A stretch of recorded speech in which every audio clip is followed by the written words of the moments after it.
इस समय social media से लेकर टेलीविजन स्क्रीन तक चर्चा में बने ब्रजभूषण शरण सिंह मीडिया से बात करते करते भावुक हो गए और कहा कि एक फैमिली, एक अखाड़ा, ये नहीं चलेगा। इन लोगों ने 4 महीने में कुश्ती का नुकसान किया है। पूरे मामले में उद्योगपतियों और कांग्रेस का हाथ है। कई महीने से गाली पर गाली, गाली पर गाली, गाली पर गाली, आरोप पर आरोप, आरोप पर आरोप, इससे हमें भी कष्ट होता है, हमारे परिवार को भी कष्ट होता है, हमारे समर्थकों को भी कष्ट होता है। हम चाहेंगे कि निष्पक्ष जांच जो सुप्रीम कोर्ट के आदेशानुसार दिल्ली पुलिस कर रही है वो करे और शीघ्र ही जल्द से जल्द ये जांच पूरी करके जो भी कार्रवाई बनती हो उसे करना चाहिए। ब्रजभूषण शरण सिंह पर एफआईआर दर्ज होने के बाद ब्रजभूषण लगातार मीडिया के सामने अपनी सफाई दे रहे हैं। साथ ही कांग्रेस और कुछ उद्योगपतियों पर पूरे मामले की साजिश बताई। ब्रजभूषण शरण सिंह ने कहा कि मुझे पुलिस और जांच एजेंसियों पर पूरा भरोसा है, मुझे और मेरे समर्थकों को न्याय मिलेगा। ये सुप्रीम कोर्ट पर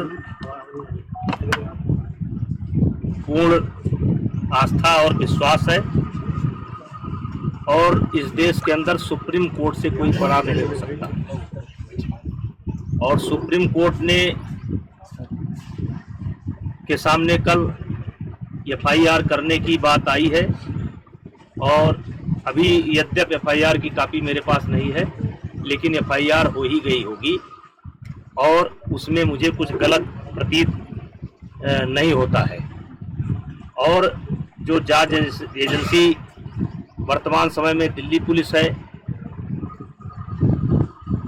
उस पर भी मुझे पूरा भरोसा है।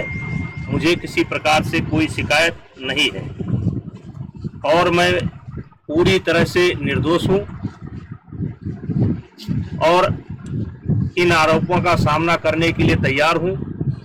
जांच एजेंसी जहां भी उचित समझेगी उसकी हर जांच में सहयोग करने के लिए मैं तैयार हूं।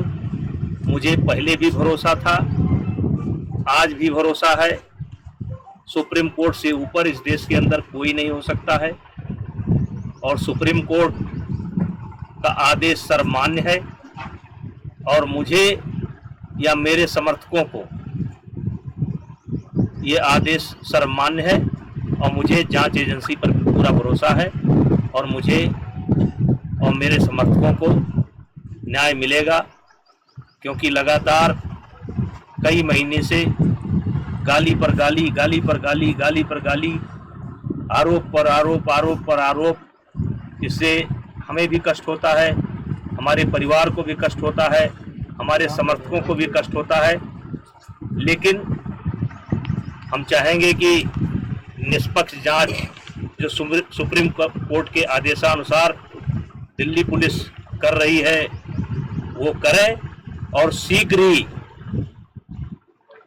ही मेरा एक शब्द है कि शीघ्र ही जल्द से जल्द ये जांच पूरी करके जो भी कार्रवाई बनती हो उसे करना चाहिए। ब्रजभूषण शरण ने यह भी कहा कि जांच में फेडरेशन का कोई रोल नहीं, पहलवानों की डिमांड रोज बदल रही है। इस्तीफा देने का मतलब आरोप को स्वीकार करना है। मेरा कार्यकाल समाप्त हो रहा है, अपराधी बनकर मुझे पद नहीं छोड़ना है। चुनाव और नई बॉडी बनने पर मेरा पद स्वतः समाप्त होगा। भाजपा सांसद ब्रजभूषण ने यह भी साफ तौर पर कहा कि मुझे पता है कि मैं निर्दोष हूँ, जब जांच रिपोर्ट आएगी तो सबको पता चलेगा। देखिए, मुझे न्यायपालिका पर भरोसा है, जांच पर भरोसा है। देश के अंदर जो न्याय देने की प्रक्रिया है उस पर भरोसा है। अलग से मुझे कुछ नहीं कहना। फेडरेशन के अध्यक्ष के तौर पर सांसद जी आपसे लोग बोल रहे हैं कि अगर आप इस्तीफा दे देंगे तो एक सही जांच हो जाएगी, इस पर आपका क्या कहना है सांसद? नहीं, फेडरेशन का कोई रोल नहीं है, फेडरेशन का कोई रोल नहीं है और इन लोगों की डिमांड लगातार बदलती है। अगर इनके पुराने बयानों को आप सुनेंगे तो ये जनवरी में इनकी मांग निकल करके आई थी कि अपने पद से इस्तीफा दें। मैंने उस समय कहा था कि पद से इस्तीफा देने का मतलब है कि मैंने इनके आरोपों को स्वीकार कर लिया। मेरा कार्यकाल लगभग पूरा हो चुका है। जब तक नई बॉडी नहीं बन जाती है, और अभी सरकार ने आईओ की एक कमेटी गठित की है, 3 लोगों की कमेटी गठित की है, जिसमें एक कोई हाई कोर्ट का जज होगा या सुप्रीम कोर्ट का जज होगा। उनकी देखरेख में 45 दिनों के अंदर चुनाव संपन्न होना है। चुनाव संपन्न होते ही मेरा कार्यकाल स्वतः समाप्त हो जाएगा। इस्तीफा कोई इतनी बड़ी चीज नहीं है, लेकिन अपराधी बनकर नहीं, अपराधी बनकर के नहीं, मैं अपराधी नहीं हूँ। और इनकी डिमांड लगातार बदल रही है। अगर इनके बयान को आप सुनेंगे तो लगातार ये देखेंगे कि ये हर रोज एक नया मुद्दा लेकर के आ जाते हैं। इन्हीं के कहने पर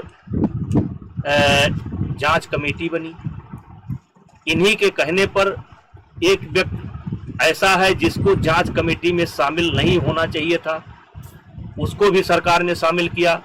मुझे आपत्ति करनी चाहिए थी, मैंने कोई आपत्ति नहीं की। जांच कमेटी की रिपोर्ट लगातार इनके पास पहुंच रही थी। कौन कौन खिलाड़ी क्या क्या बोला, लगातार डे बाई डे इनके पास पहुंच रही थी। इनको जब आभास हो गया कि जांच कमेटी में कोई आरोप सिद्ध नहीं हो रहे हैं, तो इन्होंने कमेटी के सार्वजनिक होने का इंतजार भी नहीं किया और ये सुप्रीम कोर्ट चले गए और एक कोई नया मामला लेकर के भी गए हैं। देश की जनता को, हमारे क्षेत्र की जनता को कानून पर भरोसा है, सर्वोच्च न्यायालय पर भरोसा है और हमें की जीत होती है, सबकी जीत होगी, चूंकि माननीय सांसद जी सत्य के रास्ते पर है। जिस तरीके से उस समय 2 मामले दर्ज हुए हैं और वहां पर धरना स्थल पर प्रियंका गांधी पहुंची, ये टोटल जो राजनीतिक षड्यंत्र है, ये कांग्रेस की चाल है। और प्रियंका गांधी जब पहले भी ये पहलवान धरने पर बैठे थे, उस समय भी उन्होंने उनका समर्थन किया था और आज भी वो समर्थन कर रहे हैं, क्योंकि कांग्रेस पार्टी ये चाहती है कि माननीय सांसद जी के चरित्र को हम बर्बाद करें। जिस तरीके से चुनाव है, फेडरेशन का भी है और लोकसभा भी है, उससे पहले इस तरीके से किया जा रहा है, कैसे देख रहे हैं इसको? ये सब एक राजनीतिक चाल है और वो अपने राजनीतिक षड्यंत्र में कामयाब नहीं होंगे। आम जनता माननीय सांसद जी के साथ है, माननीय मोदी जी के साथ है और माननीय योगी जी के साथ। किसकी चाल है ये चाल कांग्रेस की है। ये भारतीय जनता पार्टी के खिलाफ कांग्रेस का एक षड्यंत्र है। आदरणीय नेताजी के बारे में, वैसे वो हमारे पिता तुल्य हैं, हम लोग शुरुआती दौर से जानते हैं। कोई भी ऐसा जो भी आरोप लगाया गया है एकदम निराधार है और जांच होगी, सब कुछ सामने आएगा। पहले कमेटी ने जांच किया है, उसमें कुछ नहीं आया है। अच्छा, जिस तरीके से 1.5 दशक से ये इसी पद पे आसीन है, अब तक इस तरह का मामला, इस तरह का आरोप क्यों नहीं लगाया गया? आज ये स्थिति क्यों बन रही है? ये कांग्रेस कर रही है, ये कुछ उद्योगपति कर रहे हैं, ये उनका षड्यंत्र है। क्या वजह है? वजह लोकप्रियता, जनप्रियता। आदरणीय नेताजी के बारे में आपको पता होगा, पूर्वांचल में उस कद का कोई नेता नहीं है। अच्छा, जैसे कि WFI का भी चुनाव होने जा रहा था, 2024 का चुनाव है, उसके पहले इस तरह की चीजें। हाँ, यही सब षड्यंत्र है। अनवरत लगातार जनता के बीच में रहकर 40 वर्षों से नेताजी का जो त्याग तपस्या रहा है, उस पर चोट की जा रही है।